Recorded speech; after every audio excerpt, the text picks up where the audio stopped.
Halo teman-teman semua, ketemu lagi sama Mbak Eka di podcast Kelas Psikologi, tempatnya belajar psikologi.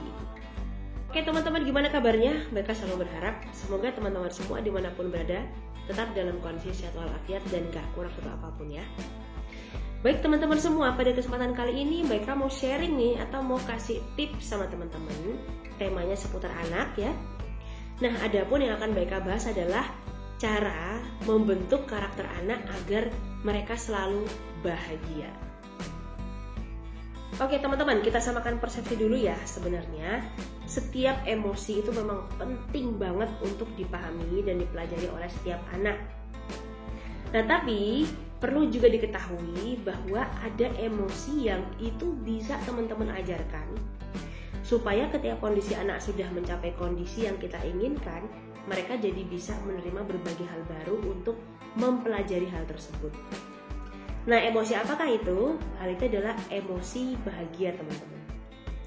Jadi, pada saat si anak ini memiliki perasaan yang bahagia, memiliki emosi yang bahagia, mereka senang ya, mau dikasih pelajaran apapun, mau dibawa ke tempat manapun, pasti yang akan terjadi adalah anak akan tetap happy, tetap sehat, dan tetap antusias. Nah, akhirnya pembelajaran yang ingin dicapai pun bisa lebih cepat dimengerti dan dipahami. Nah, maka itu pentingnya bagaimana caranya supaya orang tua ini bisa terus membentuk situasi yang positif, situasi yang happy, supaya ketika anak-anak mau belajar, semua yang diajarkan itu bisa masuk secara maksimal.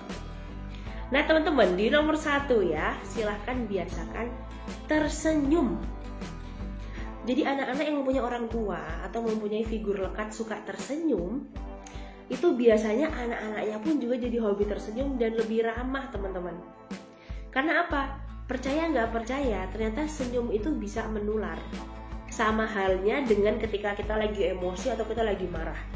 Jadi kenapa anak-anak yang punya orang tua emosional cenderung punya emosi yang nggak stabil atau juga pemarah, dan kenapa anak yang punya anak yang punya orang tua lebih yang tersenyum, lebih ramah, anak-anaknya pun lebih fleksibel. Nah, karena ini tadi teman-teman ya, tertawa, menangis itu ya, semua emosi itu bisa menular, tapi bukan menular dalam artian penyakit ya, tapi bisa dirasakan dan bisa dilakukan oleh orang lain. Ya, karena apa? Mereka melihat kita. Nah, jadi jangan segan atau jangan ragu-ragu untuk gampang tersenyum di depan anak. Daripada merengut ya, lebih baik tersenyum supaya anak juga ngerasa, oh aku di ACC nih yang tak lakuin, oh orang tua aku setuju atau mengizinkan berbagai hal yang sedang aku lakukan. Baik, di nomor 2 teman-teman, aktivitas yang bisa dilakukan supaya anak lebih bahagia atau membentuk anak yang bisa bahagia adalah sejak dini biasakan melakukan aktivitas di luar rumah sesekali waktu. Jadi memang sudah direncanakan ya, sudah dipikirkan mau pergi kemana, mau bawa apa dan mau ngapain ya. Kemudian ciptakan suasana yang menyenangkan, anak-anak juga merasa seru dan happy. Nah, pada saat momen itu terjadi, silahkan mengeksplor berbagai hal dan berikan penjelasan kepada anak-anak. Jadi kalau kita pergi ke tempat baru kan anak-anak nuansanya pengennya lari ya, ke sana ke sini, ke sana ke sini, ke sana ke sini. Nah, alangkah baiknya sebagai orang tua atau figur lekat, meskipun kita pengennya kalau ke tempat baru tuh dinikmati dulu ya, ditenangkan pikirannya, baru nanti pergi cari makan atau lihat-lihat. Nah, tapi nggak ada salahnya untuk hal awal silahkan temani anak-anak mengeksplor tempat tersebut supaya rasa ingin tahu dan penasaran anak-anak itu tercukupi. Nanti kalau sudah tercukupi, pasti dia rewelnya akan lebih singkat dan lebih bisa menikmati serta bisa belajar banyak hal baru dari tempat yang dia kunjungi. Nah, akhirnya yang kita inginkan tercapai. Anak lebih bahagia dan excited ketika diajak pergi-pergi keluar rumah. Kemudian di nomor 3 teman-teman, hal yang bisa dilakukan supaya anak-anak lebih bahagia atau cara membentuk anak agar lebih bahagia adalah pilihlah hal-hal yang disukai anak ketika akan beraktivitas ya, selain di aktivitas sekolah. Artinya apa? Membangun mood anak-anak itu sangat penting. Meskipun nanti setelahnya anak-anak diminta melakukan yang kita inginkan, namun sebagai orang tua atau figur lekat anak, tidak ada salahnya berangkat dari zona nyaman si anak-anak untuk meminta mereka melakukan hal yang diinginkan oleh orang dewasa di sekitarnya. Kemudian di nomor 4 teman-teman, anak yang bisa merasakan perasaan bahagia itu biasanya karena mereka merasa diterima oleh figur lekat mereka. Nah, figur lekat ini bukan hanya orang tua ya, tapi yang paling sering ketemu sama mereka sehari-hari. Itu bisa dikatakan figur lekat. Nah, gimana caranya selain bisa diterima? Teman-teman bisa menunjukkan ekspresi bahasa cinta, misal dari jauh, oh ayo peluk, sini. Atau misalnya udah datang, dipeluk, terus dicium ya, diberi kehangatan. Nah, anak-anak yang sudah merasa diterima, merasa aman dan merasa nyaman, teman-teman gak perlu khawatir. Maka secara otomatis anak-anak ini memiliki tabungan cadangan rasa bahagia yang lebih banyak dibanding anak-anak yang jarang diberi ekspresi bahasa cinta. Nah, jadi jangan ragu ya untuk menunjukkan bahwa kita benar-benar sayang sama anak, bahwa kita benar-benar pengen mereka itu happy, seneng, aman, nyaman ya. Supaya apa? Anak-anak tidak merasa cemas dan gak mencari kayak hal-hal yang membahagiakan mereka sendiri, tapi ternyata itu bikin orang tuanya kesel ya.